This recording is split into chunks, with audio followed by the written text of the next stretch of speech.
देखिए, ये बुलडोज़र चलना मुसलमानों पे शुरू हुआ था, सब लोग चुप थे, सबको लगता था ये इनकी परेशानी है। अभी सब पर चल रहे हैं और वो लोग जिन्होंने 1200 रुपए और 1500 रुपए वोट डालने से पहले लिए थे, वो तो बेचारे कहने की स्थिति में भी नहीं है। अब टीवी पर रोज़ आ रहा है कि हमें इतने पैसे दिए गए थे, हमने पैसा ले करके वोट डाला है, अब हम कहने की स्थिति में नहीं है। ऐसे में ये जनता कहाँ एब्ज़ॉर्ब होगी?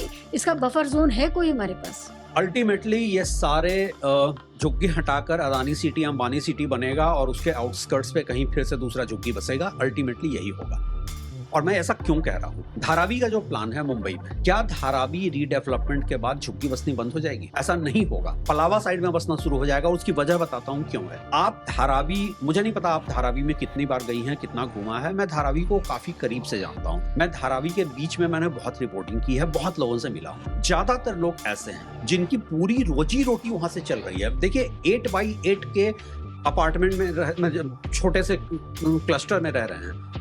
8x8 के क्लस्टर में ही उनका बाथरूम भी है, सब है। उनको बहुत परेशानी का सामना करना पड़ रहा है।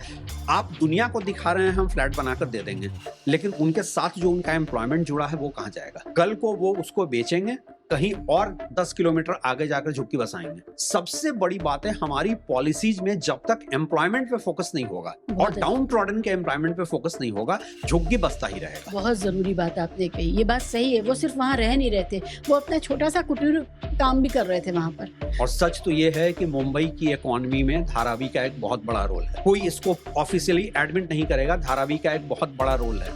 छोटा 8x8 6x6 का क्लस्टर लेकर बैठा है, वो वहां पे अपना जूट का बिजनेस कर रहा है, चमड़े का बिजनेस कर रहा है। आप उनका बिजनेस छीन लेंगे तो वो कहां जाएगा? वो 10 किलोमीटर 20 किलोमीटर आगे जाएगा। और जब वो आगे जाएगा, कोई ना कोई पॉलिटिकल पार्टी उसको वोट बैंक बनाने के लिए पैट्रोनाइज भी कर देगी। तो आपको शहर में झुग्गी नहीं होनी चाहिए, लेकिन शहर में झुग्गी नहीं होनी चाहिए और शहर में गरीबी नहीं होनी चाहिए। दोनों में फर्क होता है।